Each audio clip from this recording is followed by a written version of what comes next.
Hello, welcome back to the YouTube channel. I am Nick from Australia. Welcome to the Thursday night review. I'll be doing this week. I'll be doing this every time. Thursday night football, Friday night double headers, triple headers and Super Saturdays. I'll be doing reviews on Sundays. I'll be doing reviews on every time the games are over for the day or the night. Let's get into it. Round one, it all kicked off tonight between the Eels and the Bulldogs at Bankwest Stadium. Parramatta Eels got the win, 8 points to 2. My man Luther King here is very happy. Very happy. Pretty game, but very happy Parramatta supporter. My mum actually made that for. Let me get a shot of this. My mum made this for my mate Luther, and I think that is a terrific job. Amazing. Terrific job. It's worth about $100 in the shop, I reckon. Easy. Anyway, let's get into the review, man. Jesus Christ, what a game, eh? Tough game of football. I thought the Bulldogs were the better team for about 60 minutes of that game, at least. They dominated. Their defence was outstanding. I thought Parramatta's discipline was very off.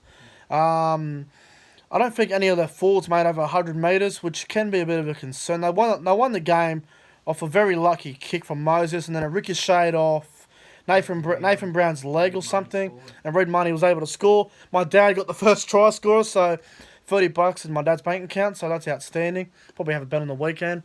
But, no, I thought it was a really tough defensive game of rugby league. You know, it started off with, you know, it was 2-0. Who's kicked the first penalty goal? Was it the Dogs?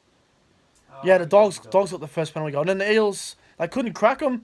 So they got a penalty, and they went for 2 as well. And then it was 2-2 at half-time. No one could score points.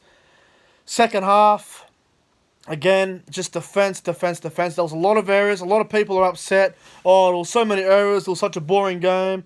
Feel like going to sleep. Listen, round one, opening game, Bankwest. The service at Bankwest at night is very slippery. You got to expect, for round one, it's not going to be a 10 out of 10 game. It's not going to be a State of Origin type game. The cobwebs out. It's not going to be a finals game round one, man. It doesn't matter who's playing. It's always going to be a bit sloppy, a bit scrappy. I can't name the last time a round one team was good besides the Melbourne Storm, to be honest. But, look, it was just one of those real tough defensive games. In my opinion, the Bulldogs were on top a lot.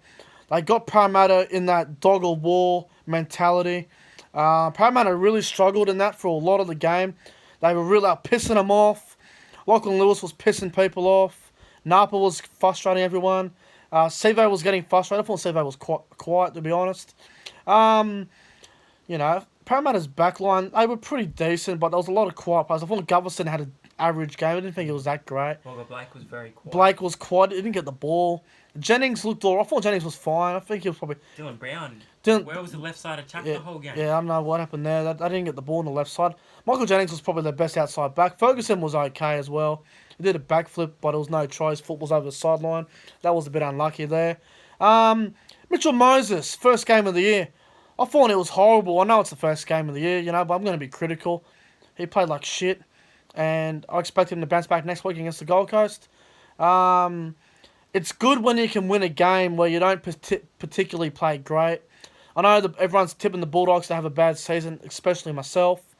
I got them finishing 14th or something. If they can play like that every week, they probably will be a bit higher than that. But I don't know if the Bulldogs can do that week in, week out for 25 rounds of the season. We'll have to wait and see what happens.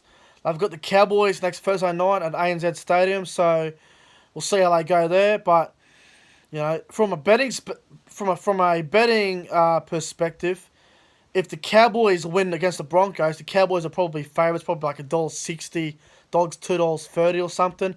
But if the Cowboys get done by the Bronx, the Dogs probably go in as favourites, or it's at least even money, $1.90 each way. But the Cowboys probably go in favourites regardless of tomorrow night because, you know, Sportsbet and all these other betting companies normally go off teams on paper. So you'd think the Bulldogs would be outsiders next week, regardless of what happens between the Bronx and the Cows.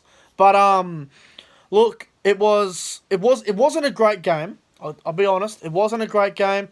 It was just a tough, gritty game with a lot of errors.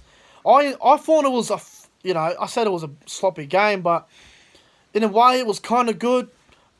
There was no stage of the game where I was like, oh my God, I'm going to sleep watching this. That wasn't me at all, but I know there's some clowns probably thought that, but Like I said, you got to expect a bit of errors and a bit of sloppiness, especially on the gel of Bankwest. But my man of the match, I was really liking Bulldogs man of the match, but they didn't win the game, so I'm gonna go Reid Marnie. Not because he scored that try, but he made over 40 tackles, I think. He was outstanding.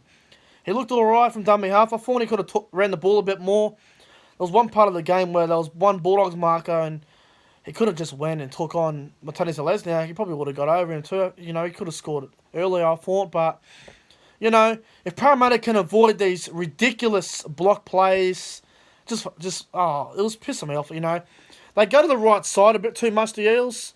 I'm not knocking them, but they can't keep going right side, and in a way, I'm a little bit concerned about it because if you just signed a player who's been in 18th man and in the Origin camp for 2 years or so now, in Ryan Madison. If it's predictable with Moses and Madison and Wagga Blake and Fergo this early, you've got to question how you're attacking that side. I mean, Dylan Brown didn't get the ball, but when he did, he gave it to Jennings, and that looked dangerous. I'll tell you now. But it's only round one. Next week, they might come out and put 40 on the Titans for all we know. Who knows? I'm not trying to be critical, but it could happen. The attack was poor tonight. That's all I can say. The attack was poor, but the Bulldogs, the dog of war defence, you got to expect something like that. But look, Reid Marnie gets my man in the match. I don't know if he got man in the match on TV or not, but I believe everyone was talking him up. But Moses, I thought was absolutely terrible. But the other thing that interests me too is Parramatta's bench is probably the reason why they kind of won the game. I thought Kane Evans pulled some pretty good impact off the bench. I didn't go much on Penny Terapo. Thought he was a bit. Nakore was good. Nakore was good. Terapo was shit. Terapo was a bit flat. Did Takarangi get on the field? No, 0 minutes. I didn't see Takarangi on the field. What a waste. Yeah, look, I think Brad Arthur needs to have a look at that. I mean, if you had to put Brad up, see, with Takarangi, you bring him on maybe last 20 minutes, 15 minutes or so, just, step around, take on the tired forwards. You can probably sneak a try in there or two, or get the defence worried or something. But look, before I get out of here for the Thursday night review, I want to say one more thing about Parramatta, which really triggered me. If you're going to go at the line and set up for a try or set something up, do it with fucking speed. They would just keep going the ball to Moses, and they'll just be at the back, Madison the decoy to Wagga Blake. Block plays, it's just not going to work. It's predictable football. So you got to understand. And when the half goes at the line, wants to get the defence nervous, take off. Go with speed. Worry the defence.